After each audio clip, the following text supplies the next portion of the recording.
안녕하십니까, 동사장입니다. 안녕하십니까. 저희 시청자님들이 가장 궁금해하는 것들을 저희가 한번 파헤쳐 보려고 오늘 자리 준비했는데요. 부동산 재개발 투자할 때는 일단 이걸 알아야지만 알맹이를 알고 투자하는 거라고 할 수 있을 것 같습니다.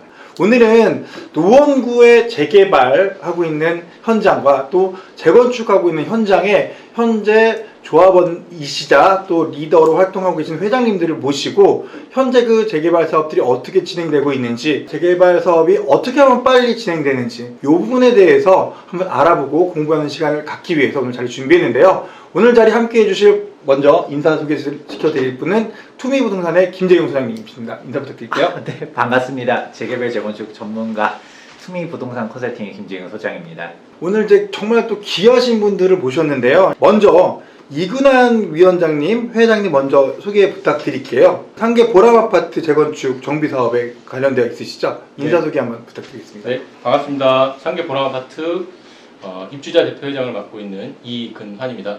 간단하게 인사해 제가 가지고 제가 이제 뭐 재건축 재개발하는데 입주자 대표회장이 저기 왜 와 있냐 뭐 이런 말씀하실 수 있는데요. 제가 전임으로 이제 재건축 준비위원장을 좀 하다가 좀 진행하면서 좀 막히는 부분들이 있어서 그런 부분을 좀 어떻게 입대랑 협조가 좀 필요하다라는 생각에 의해서 동대표도 하고 지금 현재 입주자 대표 회장으로 활동을 하고 있고 재건축에서는 준비위원으로 활동하면서 네네. 어쨌든 상계 보람아파트가 재건축 정비 사업이 빠르게 잘 진행될 수 있도록 많은 협력을 좀 하고 있습니다. 사실 이미 그 정비 사업이 진행되고 지정되고 많은 부분 절차가 진행된 부분들에 대해서도 궁금하지만 이제 막 초기에 막 움직이고 계시는 분들은 어떤 고충을 가지고 계시는지, 우리가 또 이 사업의 지구 지정을 받는데, 구역 지정을 받는 데 있어 가지고는 어떤 일들이 좀 필요한지 사실 궁금한 부분도 많았기 때문에 많은 도움을 좀 주셨으면 하는 바람이고요. 그리고 이제 그 두 번째 소개시켜 드릴 분은 나건희 이사님. 지금 지역주택조합에 대해서도 상당히 궁금해 하시는 분들이 많이 있어요. 사실 얼마 전에 저희 채널에서도 모 지역주택조합에 땅을 다 샀는데 심지어는 용도 변경까지 했대요. 농지를 주택으로 지을 수 있게 용도 변경까지 했는데 이제 와서 갑자기 조합원 그 지위를 포기해라 이런 식으로 또 뭔가 공모도 날라고 했다고 하더라고요. 굉장히 혼란스러워하고 고민하시는 분들이 굉장히 많이 있는데, 지역주택조합에 대해서 사실 또 사기꾼이다, 안 당하는 방법이 뭐냐, 이런 부분들에 대해서 상당히 또 궁금해 하거든요. 이런 얘기를 좀 재미있게 좀 실질적으로 실속 있는 이야기 좀 풀어줄 수 있는지. 지금 노원에 계신 현장에 이제 담당하고 계신 회장님들 오셨지만 좀 무거운 주제들이 오고 갈 수 있으니까 네. 제가 환기시켜 드릴 겸 부산에 또 지역주택조합이 성공률이 굉장히 높습니다. 네. 그래서 지역주택조합 제가 경험했던 현장들도 소개해드리고 저희가 지금 추진 중에 있는 또 좋은 현장도 소개해드릴 겸 이렇게 나오게 됐습니다. 네. 사실 이게 남자분들이 지식이 많으신 분들, 안경 쓰시고 여기 계속 계시면 뭔가 이게 좀 좀 딱딱할 수가 있거든요. 근데 이제 여성분께서 안경 쓰고 이렇게 재미난 이야기를 경쾌하게 해주고 생각하니까 저는 감사드립니다. 일단 감사드려요. 네, 잘 부탁드리고, 세 번째 소개시켜 드릴 분은 박상철 상계 5동입니다. 상계 5동 현재 재개발 추진하려는 어떤 그 진행이 많이 되어 있는데요. 거기에 대해서 또 많은 말씀을 좀 부탁드리도록 하겠습니다. 인사 소개 부탁드리겠습니다. 네, 안녕하십니까. 상계오동 박상철입니다. 네, 간단하시네요. 네네. 제가 재밌으세요. 조합원들이 되게 좋아하실 것 같아요. 매우 좋아하고 계십니다. 그래요? 일단 저도 호감이 가네요. 네. 네, 그리고 이제 마지막으로 한참 핫한 이슈가 많이 있었던 뉴스에서 등장 많이 했던 곳이죠. 상계주공 5단지에 지금 조합에서 상당히 많은 부분에 참여해서 일을 하고 계시는 김경남 정비사업위원회 위원장님을 모셨습니다. 인사 소개 부탁드리겠습니다. 네, 안녕하세요. 저는 상계주공 5단지 재건축 사업의 정비사업 제2기 위원장 김경남입니다. 반갑습니다. 예, 모두 인사를 드렸고요. 재개발, 재건축에 대해서 궁금한 부분들을 제가 이제 일단 진행하는 것보다는 사실 재개발, 재건축 전문가 하면 김재경 아니겠습니까? 그래도 제가 사실은 제가 궁금한 게 너무 많았어요. 저희 채널의 구독자님들과 시청자님들 대신해서 이 조합장님들께 그 조합 내에 도대체 어떤 일들이 일어나는지, 그건 어떻게 풀고 있는지, 또 그런 일들이 일어난 이유와 목적은 무엇인지 좀 많이 물어보고 싶었는데, 아니 글쎄 우리 조합장님들께서 저만 있으면 안 오겠대요.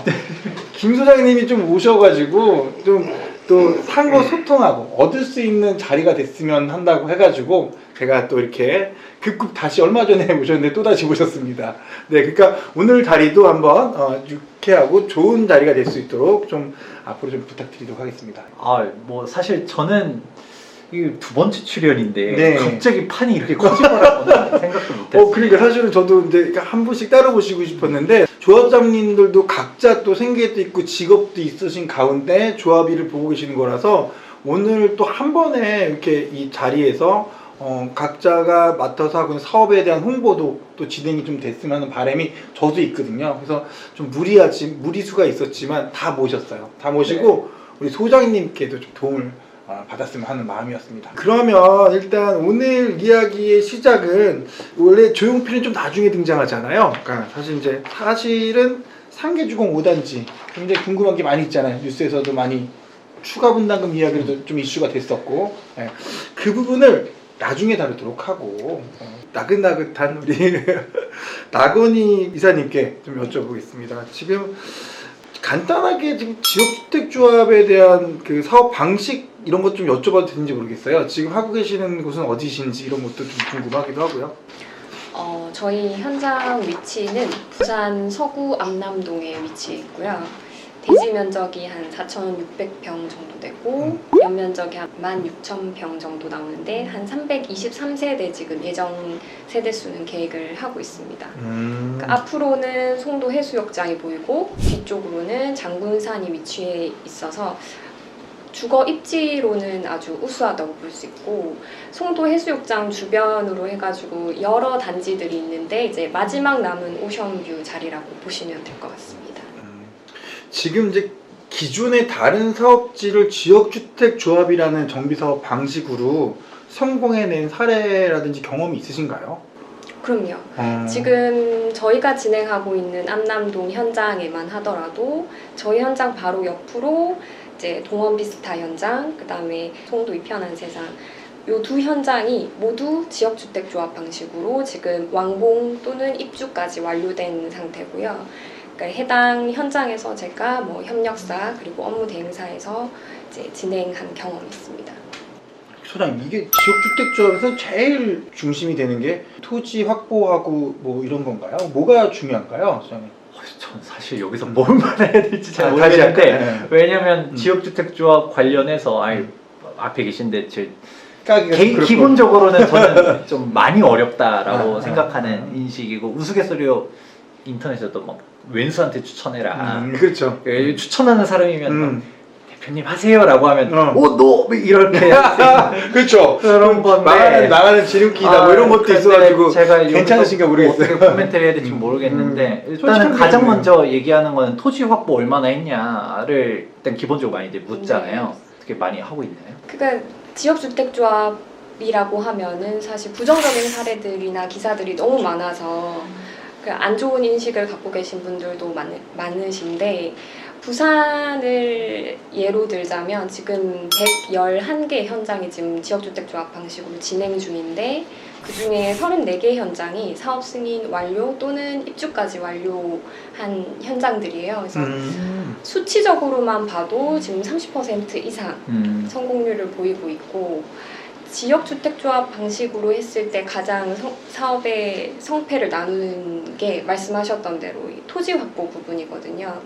그러니까 일반 시행 아파트라고 하더라도 지금 주택법상의 토지 확보율을 80% 이상이면 건축 심의가 들어갈 수가 있는데 지역주택조합 방식만 유독 소유권을 95% 이상 확보하도록 되어 있어서 그 기준을 맞추는 데 있어서 굉장히 힘든 부분이 많습니다. 그래서 업무 대행사라든지 이제 조합에서 토지 확보 작업을 할 때 있어서 조합원 모집을 확보 없이 먼저 시작을 해놓고 마무리가 안 되는 경우 그런 사례들이 이제 저희가 기사에서 많이 접하는 그런 부정적인 뭐 사업이 중단됐다던가 아니면 뭐 형사 처벌로 간다던가 하는 문제들이 생기는 부분이고요. 저희가 지금 지향하는 거는 바로 옆 현장하고 옆 현장이 지역주택조합 방식을 통해서 성공한 현장들이 있기 때문에 그 지역 주민분들이 조합 제도에 대해서 굉장히 이제 이해도가 높고, 그리고 거기서 이주를 해서 오신 분들이 지금 지주분들이세요. 그래서 지주분들이 오히려 이제 지역주택조합 방식으로 우리도 진행을 해달라 요청이 와서 진행을 하는 거기 때문에 토지 확보가 어느 정도 이게 그 지주분들의 지지를 기반으로 시작이 되는 현장이라 그런 부분에 있어서 굉장히 안전하다고 볼 수가 있습니다. 근데 사실 뭐 계속 클레임 걸어서 죄송한데 지주택을 안전하다고 말할 수는 저는 없다라고 생각하는 사람이긴 한데, 이게 토지 확보를 95%를 해야 되잖아요. 근데 이제 확보는 돼 있다 하더라도 이게 대부분은 일단 다 찬성이라고 가정해 볼게요. 그런데 알박기 그 막 하는 사람들 때문에 엎어지기도 하는 게 지주택이기도 한데, 그 부분을 어떻게 사실 얘기를 해야 될지 제가 잘 모르겠어서. 따로 노하우 같은 게 있나요? 저희가 사실은 이제 이 현장은 우리가 내가 어떻게든 캐리하겠다. 이게 뭐. 지금 하시고 계시는 사업을 좀 그 사업지를 좀 돋보이게 해드리기 위해서 네. 저희가 좀 심술궂은 질문을 하고 있습니다. 네. 알박기가 사실 기존에 살고 계셨던 지주분들 말고 사업이 한창 진행 중이다가 정말 알박기를 목적으로 오신 분들이면 이제 그분들 같은 경우에는 나중에 이제 뭐 95%를 맞추기 위해서 과도한 금액을 지불을 하고 토지를 확보를 하고 나서 부당이득 반환 소송이라든지 추후에 다른 방식으로 저희가 환수하는 것도 지금 진행을 하고 있고요. 다른 현장에서. 그거 아니고 이제 기존에 살고 계시던 분들 같은 경우에는 정확하게 말씀드릴 수 있는 노하우라기보다도 저희가 토지 작업을 한 사례들이 굉장히 많기 때문에 지주분들이 부정적인 기사, 그러니까 지역주택조합에 대해서 부정적인 기사가 나오고 하는 것도 피해를 보는 것도 일반 조합원들 경우에 피해를 보는 것이고, 지주 입장에서는 뭐 좋으면 좋았지 나쁘진 않을 것 같아요. 나쁘지 않죠. 일단 재건축이나 도움이 되고. 네, 재건축이나 재개발 방식을 통한 사업보다도 지역주택조합 방식은 협의 매수를 통해서 진행이 되기 때문에 지주분들한테 오히려 이득이 될 수도 있거든요. 그래서 그렇죠. 그런 부분을 잘 주지시켜서 설명드리는 거. 재개발, 재건축 같은 경우는 토지 등 소유자가 다 모여서 네. 75%의 동의를 받고 출발을 해도 막 싸우고 붙고 지지고 하는데, 내 땅도 아닌데 95% 확보하는 게 현실적으로 많이 어렵긴 하잖아요. 그게 많이 어려워도 네. 그게 성공한 현장들을 저희가 가지고 있다는 거, 사례들을 가지고 있다는 거. 그래서 이제 포인트는 뭐냐면 일반 조합원들이 분담금을 납입해서 남의 땅을 매입을 해서 올리는 사업이다 보니까 분담금을 납부하는 시점을 최대한 미루는 거예요. 그러니까 동의서 지금 법적으로는 뭐 동의율 50%만 돼도 조합원들을 모집할 수가 있는데, 저희는 법적으로 지금 정해진 기준은 이미 맞춘 상태지만 이 상태에서 무작정 조합원들을 모집하는 게 아니고 95%가 될 수 있는 현장이다 라는 확신이 있을 때 조합원 모집을 시작한다는 거죠. 미래가 좀 밝은 현장을 골라서 한다는 얘기인가요? 그렇구나. 우리 대표님한테 추천드릴 수 있는 조합이 되기로 응원하겠습니다. 아니 근데 이게 자꾸 이제 이게 음지에서 이렇게 당하는 사람이 있는 것보다는 이렇게 양지로 나오셔서 서로 이제 소통하고 대화하면서 그런 본질적인 문제가 나오지 않게 정부에서 이 사업 방식에 대해서 수정을 하든지 맞습니다. 관리 감독을 하든지 해야 될 필요가 있다고 보고, 그래야 선의 피해자가 안 생기는 거고, 또 이제 운영하는 분들 입장에서 사실 그 사기꾼이라는 소리를 들으려고 사는 사람은 세상에 없어요. 뭐 이번에 무슨 만화에도 나오잖아요. 굿 퍼슨. 그 만화 있죠? 뭐 착한 애, 뭐 화내는 애 나오고 이런 거 있잖아요. 그런 거 다 우리 목적은 좋은 사람이고 싶은데 설마 나쁜 뜻으로 거기서 지주택을 하는 분들 없다고 봐요. 근데 중요한 건 어쨌든 피해자가 나오니까 피해자가 없게 하기 위한 질문을 제가 좀 드려보고 싶었던 거예요, 실질적으로. 근데 이 지역주택조합을 할 때 실질적으로 이제 그 대부분의 사람들이 그분들의 돈을 받아서 하잖아요. 일단 업무대행사에 돈을 받고, 근데 본인들이 안 받아 또 이제 분양대행사한테 시켜서 일을 하잖아요, 대부분이. 네, 조합원 모집할 때. 네, 할 때. 그러니까 그냥 그분들의 돈이 또 모여야 그 사업비를 쓸 수가 있는 거고. 그러니까 그러면 이제 분양대행사에게 그 업무를 내려가지고 조합원들을 모았는데 그분들에게 추가 분담금을 부담한다는 얘기를 알고 있거든요. 그럼 그거는 본인들이 내는 건가요? 아니면 원래 그 그 지역주택조합은 대출이 이런 게 잘 안 되잖아요. 뭐 금융 지원이 안 되는데 그러면 추가 분담금은 주로 이제 사업 도중에 나오면 누가 내나요? 추가 분담금은 조합원이 부담하는 게 맞고요. 아, 모든 현장이 그렇겠지만 이제 추가 분담금을 최소화시키는 게 목표고 저희 바로 옆에 있던 현장들을 사례로 들어보자면은 추가 분담금이 뭐 발생을 안 하기는 실질적으로는 힘듭니다. 제가 근데- 말씀드리는 건 말씀 중에 죄송해요. 네. 추가 분담금의 발생 시기가 언제인지 궁금합니다. 발생 시기는 입주 때.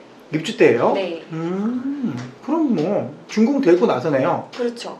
준공되고 네. 실질적으로 어떤 사업지는 보니까 제가 얼마 전에 이제 피해 사례인데 저희 가족이에요. 저한테 안 물어보고 하셨더라고요. 아주 가까운 가족인데 저한테 안 물어보셨어요. 몰래 선물을 주려고 하셨대요. 그래서 여쭤보는 거예요. 근데 이제 성공적으로 토지 아까 제가 서두에 인사드릴 때 말씀드렸는데 토지 매입도 끝났다고 하네요. 하고 또 이제 그래서 현질 변경도 했대요. 그래서 이제 뭐 그 금융 비용도 나가고 했는데 중요한 건 그 추가 분담금이 나온다고 이제 그 조합원 자격을 포기해라 라고 하길래 이건 이런 거 있잖아요. 남의 돈을 받아서 했는데 진짜 될 것 같으니까 투자자들 내보내는 지금 상황인가 이런 고민도 해봤는데 지역주택조합도 잘 돼가지고 오히려 막 그렇게 막 내보내고 이런 사례들도 있는 건가요?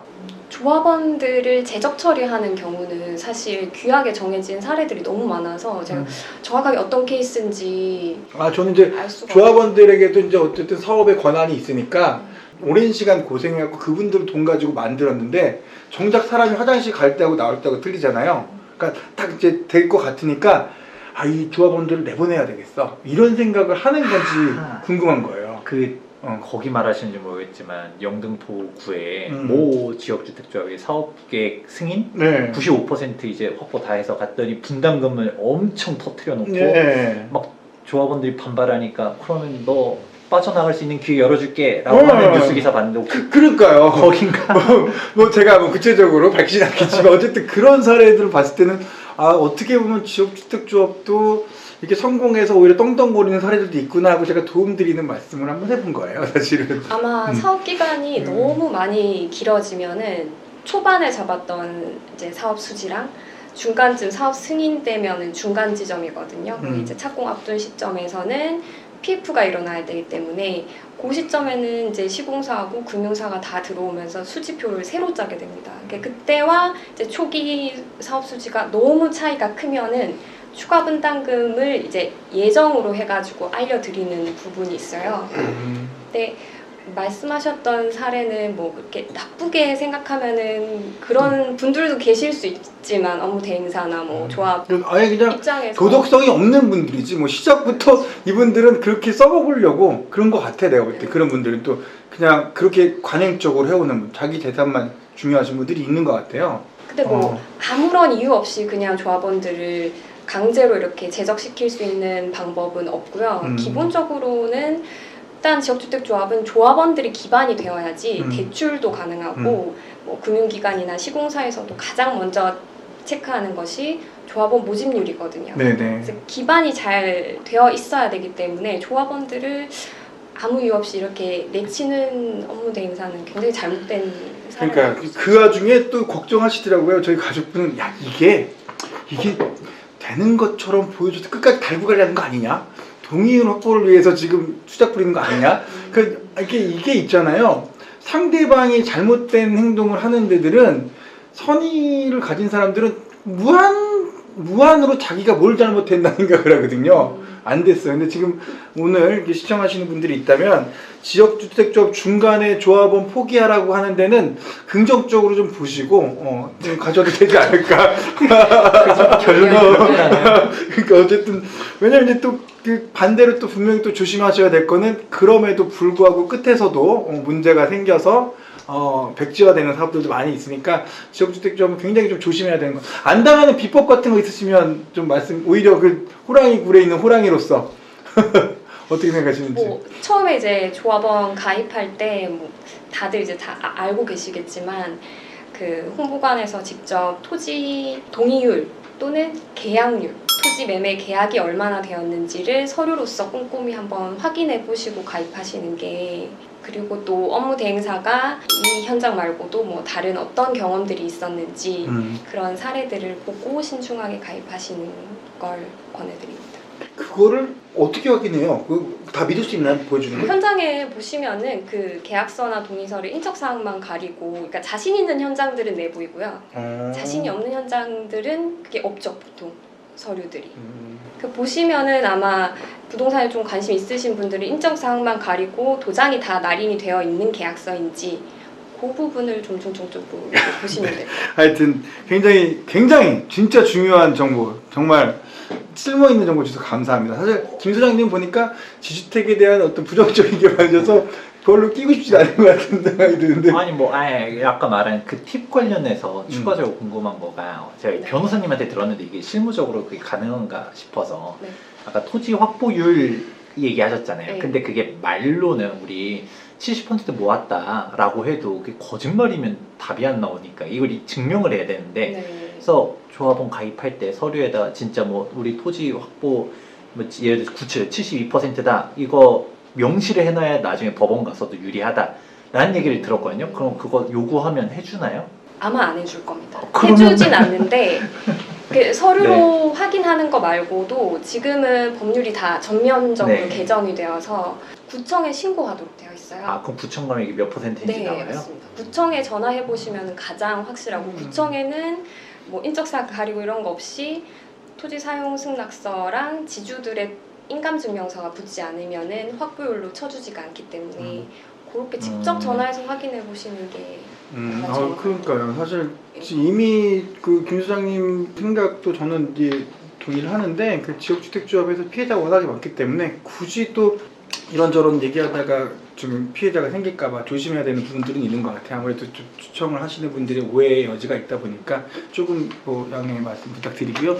하지만 그 이미 저희가 생각했던 부분은 저의 가족이 그랬던 것처럼 이미 뭔가 행동을 해서 지역주택조합과 관련자가 돼 있는 분들에게는 오늘 이 이야기가 굉장히 도움이 되셨을 거라고 생각이 됩니다. 또 마지막으로 아까 얘기하셨던 그 동의율에 대한 그걸 확인한다 하더라도 지역주택조합 업무대행사가 부도가 나면 아무 의미가 없기 때문에 사실은 이제 사업이 끝까지 갈 수 있는 곳인지를 정말 좀 꼼꼼히 보고 저희가 그 지역주택조합에 관심을 가졌으면 좋겠고, 일단은 우리 좋은 말씀을 주신 나건희 이사님께서는 그래도 한번 말씀을 드릴까요? 그 부산 송도에 어디 계신다고 하셨죠?